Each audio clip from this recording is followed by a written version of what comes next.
माननीय पंतप्रधान नरेंद्रजी मोदी यांच्या सरकारने 8 वर्षात जे प्रशासनात जी सुव्यवस्था निर्माण केली, शेवटच्या घटकांपर्यंत लाभ मिळवून देण्याचे तंत्रज्ञान, वेगवेगळे कामं अशा स्वरूपातले जे उपक्रम केले त्याची माहिती देण्यासाठी देशभरात मंत्रिमंडळातल्या सर्व सहकाऱ्यांना, सर्व मंत्र्यांना मोदीजींनी पाठवलं आहे। पुण्यात माहिती आणि तंत्रज्ञान राज्यमंत्री, स्किल डेव्हलपमेंटचे राज्यमंत्री माननीय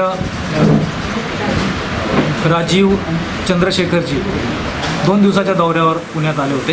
त्यात आज त्यांनी माझ्या जनसंपर्क कार्यालयात आमच्या सर्व सहकाऱ्यांबरोबर IT क्षेत्रात काम करणारे आमचे सहकारी असोत किंवा कार्यकर्ते सगळे सहकारी असोत, त्यांच्याबरोबर पंतप्रधानांनी आणि त्यांच्या नेतृत्वाखालच्या सरकारने कशा पद्धतीने तंत्रज्ञान वापरून लोकांपर्यंत लाभ पोचवले, शेवटच्या घटकापर्यंत लाभ पोचवले याची सविस्तर माहिती दिली। आणि त्यांनी ह्या स्वरूपातली सगळी कामं जी आता पुढच्या काळात होणार आहेत त्यांनी त्यांचे अनुभव स्वतःचे शेअर केले। या स्वरूपातनं सगळे जे काय लोकविकासाचं काम पंतप्रधानांनी चालू केलं आहे त्याच्या संदर्भात हे सगळे देशभरात अशा स्वरूपाची माहिती आता लोकांपर्यंत दिली। स्वागत आणि सर्वात आधीच मी आपली सर्वांची माफी मागतो, गैरसोय झाली, आपण कार्यक्रम तिथून इथं शिफ्ट केला काही अपरिहार्य कारणांमुळे। माननीय मंत्रीजींचं आपल्या कार्यालयात, आपल्या भागात स्वागत। सकाळी आपल्या हॉस्पिटलमध्ये ते आले होते। हॉस्पिटलमध्ये त्यांनी देशातलं पहिलं टेलिमेडिसिनचं सेंटर सुरू करायची घोषणा केलेली आहे। माननीय पंतप्रधान नरेंद्र मोदीजी यांच्या 8 वर्षाच्या आत्तापर्यंतच्या कालावधीत जी काही कामं केलीत, लोकांच्यासाठी जे महत्त्वाचे निर्णय घेतले आणि लोकांवर त्याचा काय इम्पॅक्ट पडतोय याच्या संदर्भात देशभरात मोदीजींच्या मंत्रिमंडळातील सर्व सहकारी, सर्व मिनिस्टर्स देशातल्या विविध राज्यांमधल्या प्रमुख शहर, छोटी शहरांमध्ये जाणार आहेत। आपल्या आज सौभाग्य आहे की राजीवजी आपल्याकडं पुण्यात 2 दिवसाच्या दौऱ्यावर आले। मोदीजींनी आत्तापर्यंतचे जे सगळे निर्णय घेतलेत ते लोकांना, जसं मगाशी आयुष्यमान भारत योजनेचा फायदा लोकांना कसा झाला ते स्वतः राजीव चंद्रशेखर साहेबांनी समजून घेतलं, लोकांकडनं जाणून घेतली माहिती, काय फॅसिलिटीज करता येतील अशा संदर्भात चर्चा केल्या। याच्या संदर्भातली सगळी माहिती ते मोदीजींना स्वतः देणार असे सगळे देशभरात फिरणारे सगळे आपले मंत्री महोदय। मी राजीवजी यांना आपल्याकडे येण्याची विनंती याच्यासाठी केली होती की Pune sir, he is the first Pune's IT park just 1 kilometre away from this place. Poona का सबसे पहला IT पार्क वहाँ हुआ है। वैनसम इंडस्ट्रीज पहले केमिकल फैक्ट्री थी यहाँ, this was outside Pune city actually. वहाँ से वो केमिकल फैक्ट्री बंद करके IT पार्क शुरू किया, that is the first IT park. Hyderabad, Bangalore नंतर पुणे एक मोठं IT हब म्हणून ओळखलं जातं। ITचे मंत्री देशातले सगळे ITच्या संदर्भातले निर्णय घेतात, ITच्या संदर्भात कामं होतात। तर मी आपण राजीव चंद्रशेखर साहेबांना विनंती केली होती की मोदी साहेब गुजरातचे मुख्यमंत्री असल्यापासून तंत्रज्ञानाचा लोकांच्या कल्याणासाठी कसा उपयोग करून घेता येईल अशा स्वरूपाची भूमिका मांडून त्यांनी लोकांपर्यंत पोहोचण्याची सगळी कामं केली। आपल्या सगळ्यांना माहीत असेल की प्रत्येक घरातल्या लोकांच्या बँक अकाउंट्सच्या संदर्भातल्या विषय असो, मी आपल्याला सांगू इच्छितो की मी राज्यात ॲग्रोवनचा I was the principal correspondent for the agriculture daily of India. No farmer was having his bank account and anything for the beneficiary accounts and all. मोदीजींनी आल्या सगळ्यांना ही जी काय महत्त्वाची कामं दिली की गरीबातल्या गरीब माणसाचं बँक अकाउंट सुरू झालं पाहिजे। आणि स्वतः राजीव गांधींनी जो काय सगळं वक्तव्य ते प्रसिद्ध आहे की 1 रुपया रिलीज केला दिल्लीतनं तर 80 पैसे लोक मध्ये खातात, 20च पैसे लोकांपर्यंत जातात। मोदीजींनी हे तंत्रज्ञानाच्या आधारावर जे काय पद्धतीने केले की 1 रुपया रिलीज झाला तर 1 रुपया तुमच्या खात्यावर येईल अशा स्वरूपाचे, म्हणजे आता सॉईल टेस्टिंगपासून सगळ्या गोष्टी ह्या ऑनलाईन आणि बाकीच्या गोष्टींवर आधारित केलेल्या आहेत। म्हणजे महिलांच्या संदर्भातले असो विषय, लहान मुलांच्या संदर्भातल्या असो, शिक्षणाच्या संदर्भातल्या असो, आरोग्याच्या संदर्भातल्या असो, प्रत्येक विषयात मोदी साहेबांनी तंत्रज्ञानाची काय जोड लोकांच्या कल्याणासाठी दिली, प्रशासनाच्या सुसूत्रतेसाठी दिली। त्यामुळे आपल्याला एक स्वातंत्र्यानंतर पहिल्यांदाच अशा स्वरूपाचं सगळ्या लोकांपर्यंत शेवटच्या घटकापर्यंत पोहोचणारं सरकार मोदी साहेबांची नेतृत्वाखाली आपल्याला मिळालं। आणि त्याचेच एक महत्त्वाचे शिलेदार म्हणून राजीवजी आज आपल्याला। राजीवजींबद्दल फक्त एकच मिनिटात मी सांगतो आणि मग त्यांना विनंती करणार बोलायला 3 वेळ खासदार होते ते, म्हणजे आता तिसरी टर्म आहे खासदारची. Is basically from Kerala but settle in Bangalore. He is the founder of BPL Mobile. You should all know. It was a very proud thing for the person like me. आपल्यासाठी खूप महत्त्वाची गोष्ट आहे की असे he is the wealth creator, he is the thought leader, and that's why Modi ji has handpicked him for the important kind of roles. And we are very thankful for him to just visit our city, my office. Unfortunately, fortunately, you have visited my office. I'm very thankful for that. मी राजेशजींना विनंती करायला request you to just please address all these words. These are IT guys which they have already worked for us. तो एक मैं ज़्यादा I don't want to थोड़ा ज़्यादा नहीं बोलूँगा मैं, और संक्षिप्त में जो एक रेवोल्यूशन 2014 में शुरू हुआ है और कंटिन्यू हो रहा है, उसके बारे में थोड़ा मैं बता दूँगा. उसका एक बैक स्टोरी भी लेट मी प्रेजेंट. आप सब जानते हैं कि हम एज एन इंडिपेंडेंट नेशन हम 75 years we are celebrating this year. और हम ये भी जानते हैं कि 8 साल हम सेलिब्रेट कर रहे हैं प्रधानमंत्री मोदी जी का एक नया भारत का जो विजन उन्होंने शुरू किया था 2014 में. और 2014 में उन्होंने कहा था, नया भारत का उन्होंने कॉइन नहीं किया था, लेकिन उन्होंने एक फ्रेज़ लॉन्च किया था, ट्रांसफॉर्मिंग इंडिया. और ट्रांसफॉर्मिंग इंडिया क्यों? Why do you transform something? If something is good you don't need to transform it. ये तो एक बड़ा कॉमन सेंस का इशू है. तो उस प्रश्न का आंसर ये है कि 65 साल से जो हम एक टाइप का एक डेमोक्रेसी हम एक्सपीरियंस करते आ रहे थे, उस डेमोक्रेसी के थोड़े फीचर्स बन गए थे. और उस डेमोक्रेसी को लोग ये भी कहने लगे थे कि democracy and dysfunctionality are को-जॉइंट. And ये भी एक नरेटिव बनना शुरू हो गया था कर्टिसी हमारे नॉर्दर्न नेबर्स चाइना के द्वारा, कि डेमोक्रेसी से कभी लोगों का भलाई कभी नहीं होगा और अथॉरिटेरियन ऑटोक्रेटिक सिस्टम से ही लोगों को भलाई मिल सकेगा. Means democracies are dysfunctional, autocracies are in a sense delivering benefits to citizens. ये एक मोटा नरेटिव था. और इसको सच करने के लिए कोई प्रयास हमारे कांग्रेस मित्र ने छोड़ा नहीं.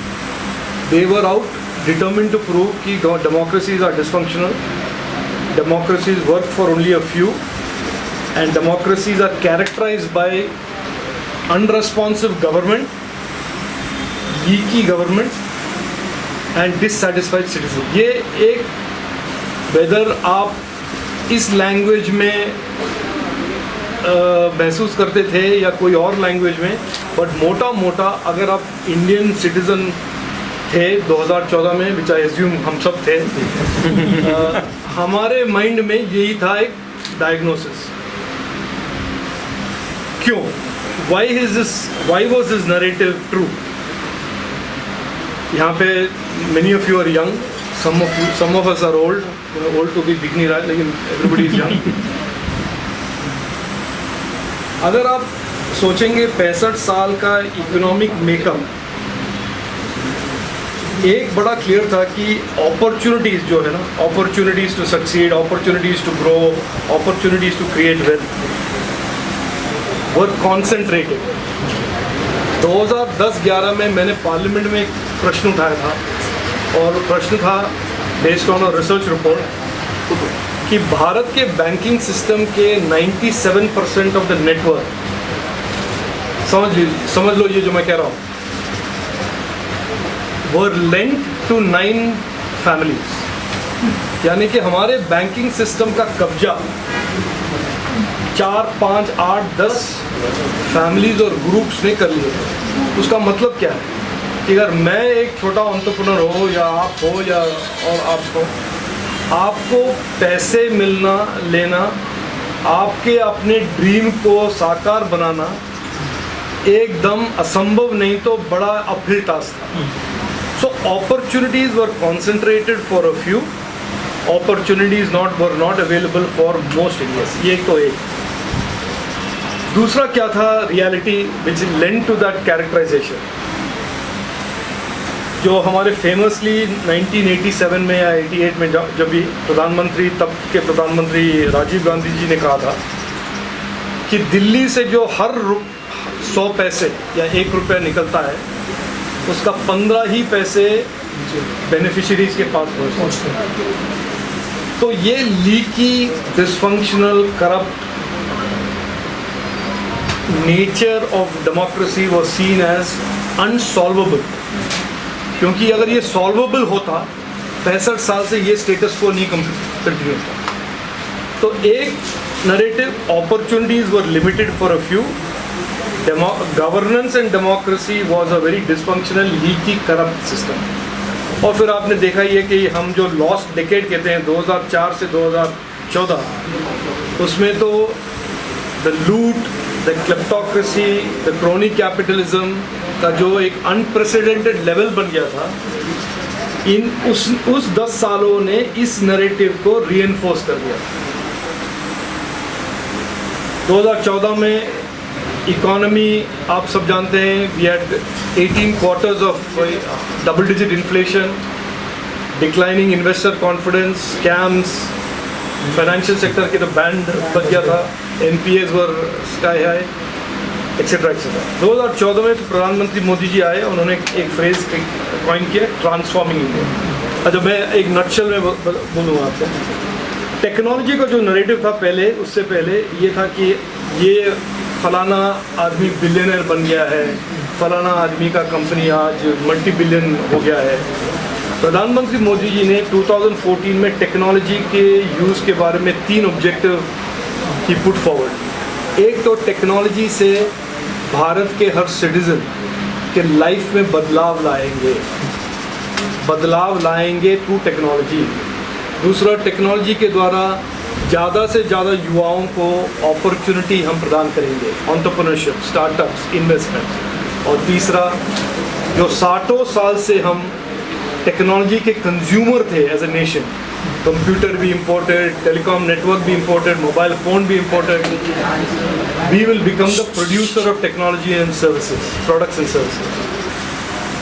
But he has use technology. अगर आप आज 2022 में रिपोर्ट कार्ड करोगे, और मैं कह रहा था कि जस्ट 10 दिन पहले मैं राजमुंड्री में PM किसान निधि के प्रोग्राम में गया, जहाँ पर मुझे डिस्ट्रीब्यूट करना था 24 करोड़ सब्सिडीज़. प्रधानमंत्री मोदी जी स्क्रीन पे उन्होंने बटन दबाया, हॉल में थे 1800 फार्मर्स जिनके फ़ोन में शुरू होगा पिंग टिंग टिंग टिंग टिंग टिंग टिंग DBT. तो 24 करोड़ पैसा सरकार का दिल्ली से बटन दबाकर डायरेक्टली टू द बैंक. तो जो 65 साल का जो नैरेटिव था, उन्होंने टेक्नोलॉजी के द्वारा he has changed. और इसका most, and I will stop it at this, सबसे बड़ा अचीवमेंट ये हुआ है कि जो 65 साल से सिटीजन्स के मन में गवर्नमेंट की ओर जो मिसट्रस्ट था, जो नेगेटिव एक नैरेटिव बना था कि ये साले लूटते हैं, ये साले हमारे लिए कुछ काम नहीं करते हैं, उस नैरेटिव को एकदम 180 degrees he has turned it around into a relationship of trust between a leader and his people. ये कोई छोटी चीज़, आसान काम नहीं था. ये 65 साल और 75 साल का एक डेमोक्रेसी जिसका डिफ़ॉल्ट मोड था scepticism, cynicism, corruption, lack of empathy, उसको to create a politics and governance model of trust, empathy and caring for people using technology. तो अगर प्राइम मिनिस्टर मोदी जी का कोई एक, बहुत सारे अचीवमेंट्स हैं उनके, और उसके लिए तो 2-3 घंटे का प्रोग्राम करना पड़ेगा आपको, लेकिन एक बहुत ही महत्वपूर्ण achievement and contribution to our country is कि उन्होंने टेक्नोलॉजी के साथ गवर्नेंस, डेमोक्रेसी और लोगों के मन में जो ट्रस्ट का भावना है उसको बहुत ज़्यादा बढ़ाया. तो आज अनफॉर्चुनेटली हम we are only interacting for a short while, लेकिन मैं वापस आऊँगा एक बार और थोड़ा विस्तार से इसके बारे में चर्चा करेंगे। लेकिन technology is a big part of our last 8 years and technology is a big part of our future. और आज दुनिया के देशों में से इंडिया को अंग्रेजी में it says India is a pre eminent user of technology for the benefit of its people. ये प्रधानमंत्री मोदी जी ने कही। सर